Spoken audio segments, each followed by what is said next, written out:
Thick curtains of rain fell over the city as Detective Ricardo, his gaze fixed on a strange amulet found at the scene of an inexplicable crime, felt a shiver crawl down his spine. A lifeless body, floating in midair, without a single mark of violence. Was it magic? Or something even more terrifying? Isabella, the witch with hair as black as night, appeared in the doorway of the police station, her eyes gleaming with a mixture of fear and determination. She whispered something about a broken pact, and Ricardo realized the night had barely begun. What would they find in the old abandoned mansion, shrouded in a mysterious fog? The rain hammered against the windows of the police station, as if trying to break in and take Ricardo with it. He held the amulet, cold and heavy in his hand. It was silver, with a black stone in the center that seemed to pulse with a dark, almost malevolent light. The floating body. Ricardo, even as an experienced detective, accustomed to shocking crime scenes, felt a chill in his stomach that had nothing to do with the rain. It was a chill that came from within, a bad feeling, as if something invisible were watching him. It was as if the city itself were holding its breath, waiting for something terrible. At that moment, the door opened, revealing Isabella. Her long black hair seemed wet from the rain, but her eyes shone with an intensity that defied the darkness of the night. She wore a long red coat, which contrasted with the paleness of her face, and a sweet, mysterious perfume accompanied her, like a veil of magic. The perfume was strange, but familiar, like a memory from a distant dream. "A broken pact," she whispered, her voice hoarse, almost a sigh. Ricardo raised an eyebrow. He didn't believe in witches, in magic, in any of that. But the floating body, he had no other explanation. Something supernatural was happening, and he, the skeptical Ricardo, was in the middle of it. Isabella explained, her voice low and urgent, that the amulet was the key to finding who had broken the pact, and who was behind the strange events that had been haunting the city. She spoke of an ancient power, of a dark being that fed on fear and pain, a being imprisoned for centuries, and that was now free. Ricardo listened, skeptical, but also intrigued. He was seeing Isabella as if she were a ghost on that dark night, full of mystery. The old abandoned mansion was enveloped in a dense fog, almost palpable. It was as if the fog were trying to hide the mansion from curious eyes, as if the house itself were afraid of being seen. The way there was long and silent, interrupted only by the sound of the rain and the howling wind. With each step, Ricardo felt a growing fear mingling with his curiosity. It was a strange sensation, a mixture of adrenaline and terror. He had never felt anything like it before. The mansion seemed old, almost dead. Its architecture was imposing, but deteriorated by time, like a sleeping and forgotten giant. Broken windows like empty eyes, watching the darkness. The rotten and cracked wood seemed to whisper dark secrets to the wind. Isabella walked ahead, her movements agile and precise, as if she knew exactly where she was going. She seemed to feel the place as an extension of herself, her steps sure, while Ricardo, behind her, stumbled over roots and stones, feeling insecure and vulnerable. With each step, fear grew in his chest. The silence was heavy, broken only by the sound of their own footsteps and the rain falling in a cascade. Entering the mansion, the atmosphere changed. The air was heavy, charged with a strange energy, a chill that penetrated to the bones, regardless of the rain. An old smell of dust and something that smelled like decay filled the air. It was a repugnant and sinister mixture. Ricardo felt a pressure on his chest, a feeling of oppression that left him breathless.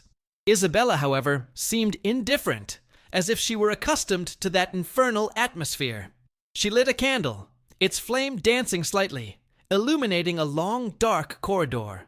The walls seemed to whisper, and shadows danced in the corners, creating strange and threatening shapes. Ricardo then realized that it wasn't only the rain that was trying to get in. Other things also wanted to enter. Things he couldn't explain. Things that deeply disturbed him. Suddenly, a noise. A faint moan coming from the back of the mansion. A moan of pain and suffering. Ricardo felt a shiver run down his spine. It was a sound that echoed in his ears, amplified by the mansion's walls. He looked at Isabella, who closed her eyes for a moment, her breathing becoming faster. She knew what that sound was. She knew who the source of that cry was. And they both knew that the night was only just beginning, that the fight was about to begin. The fight against an ancient evil, an evil that threatened not only the city, but also the hearts of Ricardo and Isabella themselves. An evil that could separate them forever, but could also unite them in a way they never imagined. Love, after all, sometimes needs to face the darkest demons to survive. The rain beat hard against the windows of the old mansion, a frantic rhythm accompanying the accelerated beating of Ricardo's heart. The amulet, heavy and cold in his pocket, seemed to pulse in sync with the fear that invaded him. Isabella, the witch, walked ahead, as if guided by a supernatural instinct, her silhouette a dark stain against the weak light of the candles she lit in each room. The air was dense, charged with a rancid smell, as if the mansion itself were exuding the decay of centuries of buried secrets. Each step was a challenge, each corridor a labyrinth of shadows that seemed to move on their own. The cracked paintings, with empty and menacing stares, seemed to observe them, judge them, and Ricardo felt a shiver with each ghostly gaze. Each creaking door they opened was as if they were opening a crack in time, letting out whispers and moans that echoed through the walls.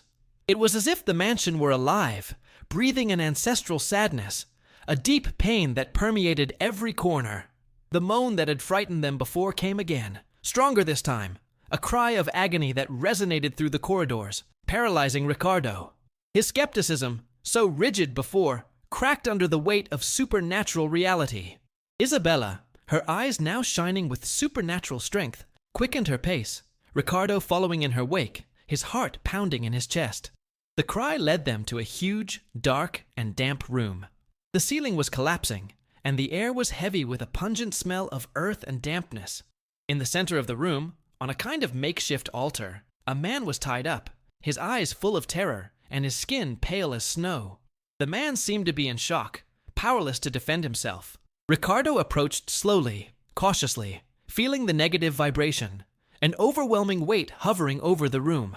Then Ricardo saw, on the wall behind the imprisoned man, an ancient symbol, engraved in stone, pulsating with a sinister light. The symbol was similar to that of the black stone of the amulet. Isabella whispered something in Latin, an incantation that seemed to vibrate in the air, creating a wave of energy that caused a shiver in Ricardo. A sharp chill, different from the chill of the rain and the chill of the mansion. A chill that penetrated to the soul. Suddenly, the dense fog that had covered the city intensified inside the mansion, creating an opaque and menacing mist that further obscured the already weak lighting.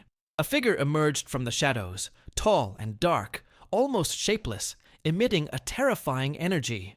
It was a being made of shadows and darkness, with eyes that shone like incandescent embers. It was the creature that had broken the pact. The dark being moved with supernatural speed, its movements like black lightning cutting through the air. The creature grabbed the man, letting out a hoarse and grotesque scream. Ricardo tried to intervene, but Isabella held him back, her eyes shining as a warning. "We can't face him now. He's too powerful." Ricardo felt a growing anger. Impotence gnawed at him. He, a detective used to solving crimes, was powerless in the face of a supernatural creature. The tied-up man screamed, his cries muffled by the noise of the rain and the malevolent energy emanating from the creature. Isabella, despite the evident fear in her eyes, acted with surprising determination. She murmured another incantation, this time in Old Portuguese, a language that echoed the past, a past full of magic and danger. The candle flame in her hands grew and became a bluish, almost ethereal flame, emitting an unusual vibration. She cast a kind of spell towards the being, which recoiled, seeming hesitant. But the recoil was brief. The creature roared, showing a terrifying strength. The objects in the room began to move, flying through the air. A chair hit Ricardo, while a ceramic vase exploded near Isabella. The fight was far from over, and they were at a disadvantage.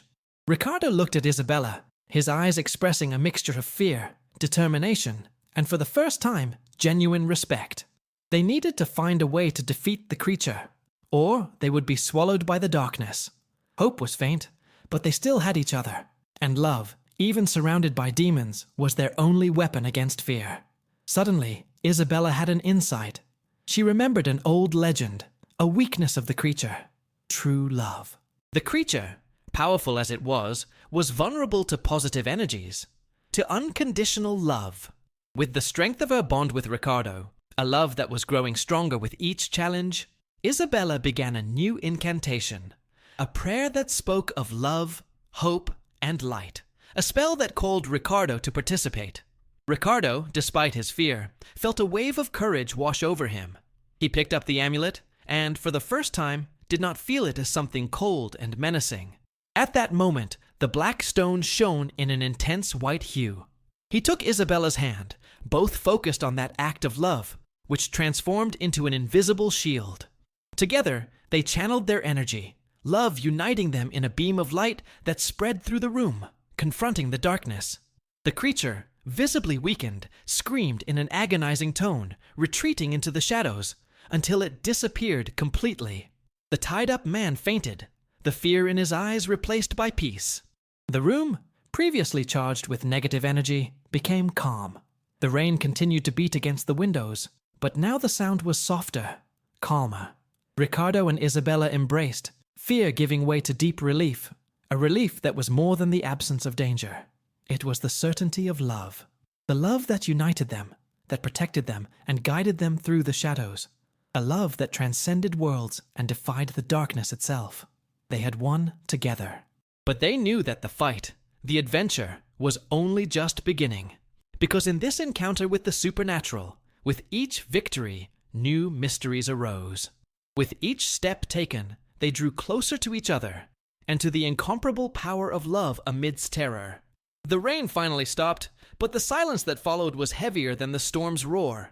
Ricardo and Isabella, exhausted but united, embraced in that old damp room, the echo of the creature's screams still lingering in the air, like a ghost. The man was unconscious, but alive. They had won, or so they thought. The feeling of relief was immense, but a new, subtle fear began to settle in Ricardo's heart. He looked at the amulet in his hand, the black stone now emitting a faint, almost extinguished light. Something was different. While Isabella tended to the man, Ricardo examined the symbol on the wall, the same one that was engraved on the amulet.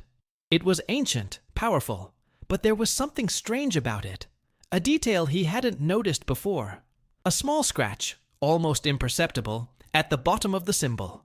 A scratch that looked newly made, as if someone had tried to modify it, altering the original design.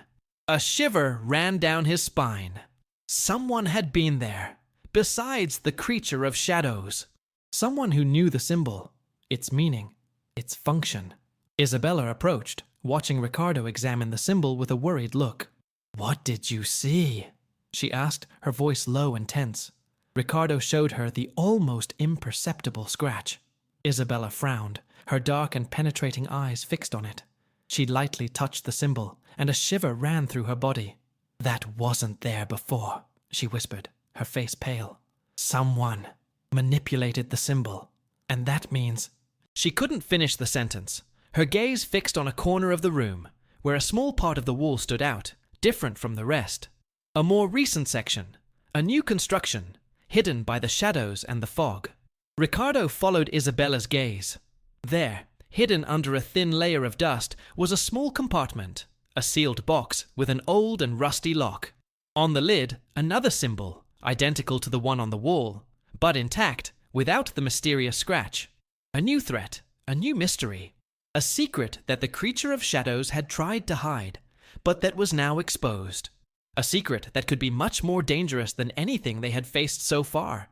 Who had sealed the box? And what was inside it? The answers seemed to be elsewhere, far from the old mansion, and deeper than the ancient secrets that permeated the city, in a dimension that transcended the limits of reality. The fight was far from over, and a new adventure, even more frightening and mysterious, was about to begin. The rain had passed, the morning sun timidly rising on the horizon, but for Ricardo and Isabella, the darkness and the danger were yet to come. What will they find in that box? What do these enigmatic symbols mean? And, more importantly, who is behind all this?